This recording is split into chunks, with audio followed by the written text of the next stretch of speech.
And I'm going to apologize for the wind right now. It's not real windy, but I'd say 15 to 20. So I cleaned up my pergola area yesterday.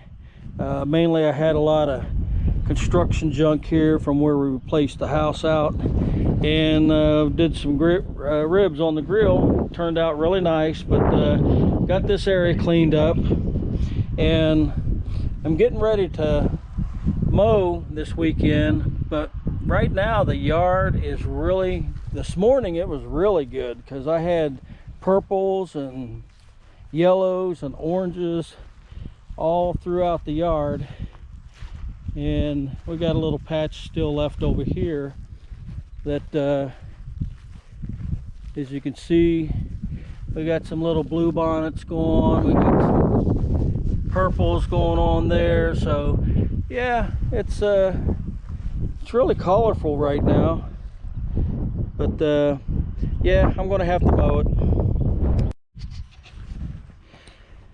So instead of weed whacking this time, I am going to get out the Hinz 57. Now, I've had this mower probably 25 years. Used him once last year, and the rest of the time I was weed eating. Ow, low bridge. But the reason it's a Hinz 57 is I think the only you know, I've had this before we moved out on this property, and it's probably been 30 years now, but I think the only original item left on this is the wheel adjustment levers. Everything else has been replaced.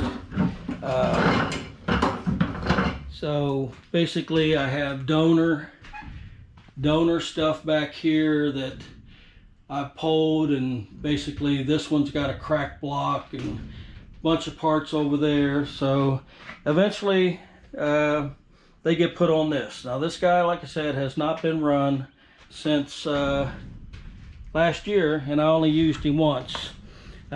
Basically I've got the kill switch here, the throttle here, that's it. Rest of it is basically parts from other mowers. Okay, so like I said, this hasn't been run since last year, and I think I only used it once to do the edging. I'm not going to do weed eating this year. We're going to check the oil. Yeah, it's still nice and clear from where I serviced it last year. You can see that oil is right there, nice and clear, so we're good on that. Now the gas does tend to evaporate, so we're gonna put some fresh juice in it. I see some in the bottom there, so not all of it. And yeah, about a half tank. That tells me there was no leaks. Move this out of the way. So never really been finicky. I pushed this guy about 7 times. 3, 5, 6, 7. We'll give it 9. Throttle. And see what happens.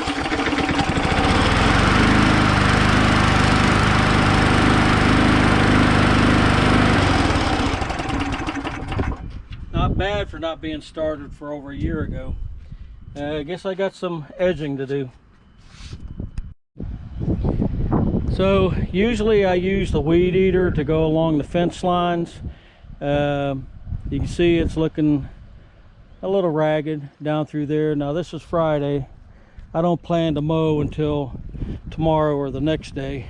But yeah, I'm just gonna, you can see where I edged with the weed eater last time, but this time I'm just going to run the push mower to do the edging. But we go around all the fencing again. Sorry for the wind. And usually when I do the push mower, these square areas I'll mow this whole patch so I don't have to come in here with the ride mower and basically do all the edging around the fence, all the way around the inside and outside, around the trees. So mainly, yeah, just a walk in the park, as they say. Thanks for watching. Okay, so before I start using the Hinz 57, I find it takes a little bit more exertion to use it to trim the property line than it does my weed eater. I've got the carry strap for it, and it just tends to be a little less exertion to walk around with it. But I'm going to use the push mower today. So my items is definitely to drink a bottle of water before I start, sunblock on, back of the neck. Don't worry too much about my ears because I'm going to be wearing the work tunes, but definitely wear a cap. Got a bald spot at the top of my metal head, and some better glasses so I can see what I'm doing. And definitely shoes, but I am wearing shorts today. So that's my game plan of attack, and it shouldn't take more than about 2 hours to walk around and edge everything. So we'll get to it.